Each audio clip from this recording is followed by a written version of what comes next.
Have you ever looked at your standard puzzle platformer and thought, if only the controls could be a tad more difficult? Well, I've got a treat for you in the form of the puzzle platformer Biped.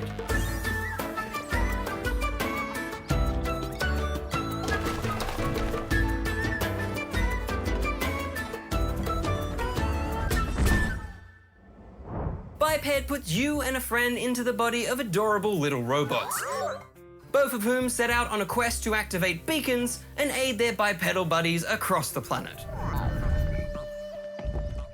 There is the option of either playing in solo or co-op. And whilst the structure of the campaign remains the same, the actual gameplay is sculpted around your chosen mode of play, with a little AI buddy providing help where needed. But how exactly does the game play? Well, the term biped generally refers to an animal that uses 2 legs for walking, and our 2 little robots take that term quite literally.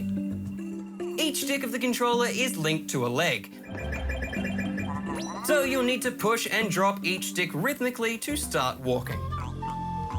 I wasn't the biggest fan of this at first. It sometimes felt clunky and quite unresponsive. Thankfully, you quickly learn that most surfaces will allow you to just glide about, with walking reserved for the occasional puzzle or platforming section. And similar to real life, you'll be using your little legs for more than just walking. Levers and switches will require you to perform flamingo-like stances to activate. There's shape-matching puzzles aplenty, plus a few more creative uses for your legs.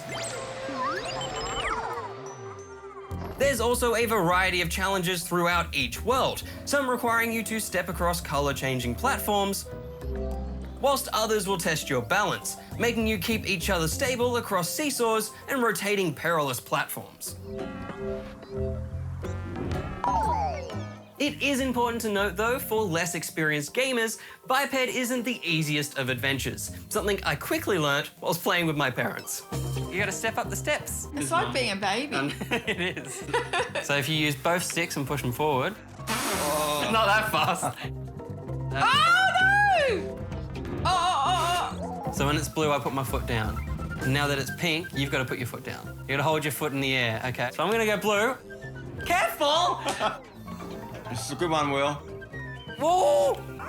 Yay! Get on the platform! Oh, no. I got it! I did it all by myself! All right.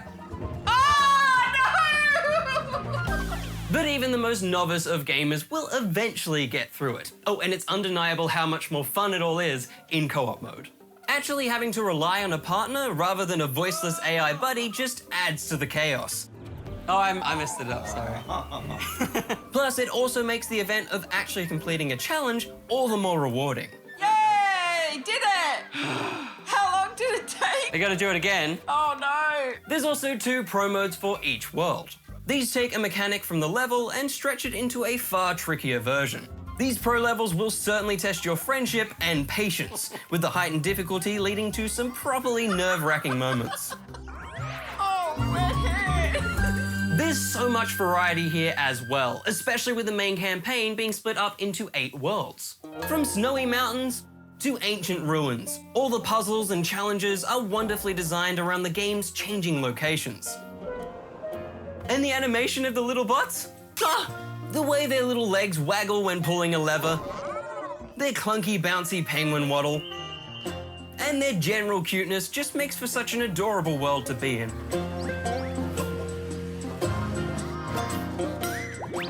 Now, I was really enjoying the wonderful sea of action, adventure, vibrant fun, and then they put me in a raft. Forget all the intuitive puzzle solving, you'll now need to use both sticks to mimic walking whilst on a raft. And most of the time, that doesn't even seem to work. No matter how hard I tried to be careful, the intense physics from the oncoming waves, mixed with the unresponsive raft movement, equaled non-stop pain.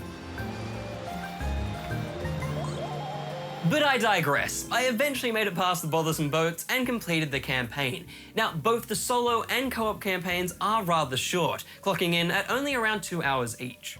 There are a few additional challenges in the form of scattered stars and coins to collect. The coins going towards some groovy visual flair. You can have some good glasses. Okay, I might need that so I can see where I'm going. Yeah, okay. Plus, there's a fail counter and time limit to beat for each level. And of course, the pro modes in co-op do add a bit of insanely difficult but fun extra content. So there is some replayability, but ultimately I think Biped is just a brilliant once-off adventure. There's a constant stream of inventive and fun challenges to overcome, with an adorable art style and sense of adventure strung throughout. I do hope the developers eventually give us a few extra levels to play with, just as an excuse to dabble back into this world, but for now, I'm giving Biped 4 out of 5 rubber chickens. Was it easy to work together? No.